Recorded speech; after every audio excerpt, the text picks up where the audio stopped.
Pokemon Concierge is a Japanese stop-motion animated miniseries about a resort where Pokemon and trainers go to relax. The first thing that stands out is that the animation is absolutely gorgeous.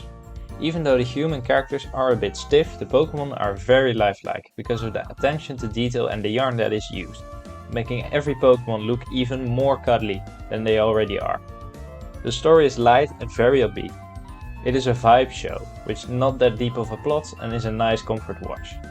The narrative centers around Haru, whose life takes a downturn after her breakup. And the monotony of her current 9-to-5 life only intensifies her feeling of sadness. In an attempt to fix this, she takes a leap of faith and gets a job at the Pokemon Paradise Island as Pokemon Concierge. In the first episode, she explores the island and gets to know the Pokemon and the people that are there. First, she meets the cool and collected Miss Watanabe, who is the supervisor and also a massage specialist. Haru also meets the energetic Tyler, who is a server dude who does fitness and cooks together with his 3 monkey Pokemon, who were all pretty hilarious. Finally, she meets sassy Alyssa, who is a fashionista and hairdresser.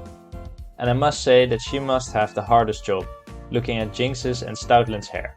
At the end of the episode, she is tasked with the job of finding a Pokemon companion, and she spots this Psyduck, who is hiding away from afar. Then the second episode continues where we leave off, with Haru chasing after Psyduck, who is troubled by his headaches, which give it psychic telekinesis powers, like Professor X. After a little while of Psyduck warming up to Haru, it learns to control the powers by using only a little bit at a time. Haru then succeeds in her job of finding a Pokemon companion in Psyduck and cares for it. In episode 3, it is covered that Haru feels like there is nothing that she is really good at. And this is then mirrored by a Magikarp fish, who can't swim very well and therefore has to use a floaty. Haru seems inspired very much by this and watches this Magikarp roam around being happy, until a Wingull accidentally snaps up the floaty and flies off with it. Haru chases after the bird and finds the floaty being deflated on the ground. She is saddened by this and makes a flower bouquet to try and cheer up Magikarp once she returns.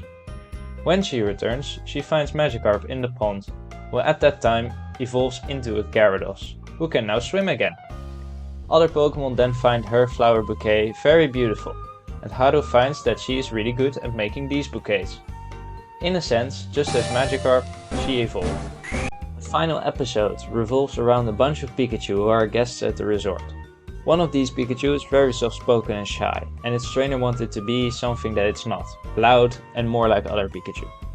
Haru, the trainer, Psyduck and Pikachu then do a bunch of activities together to try and make Pikachu louder.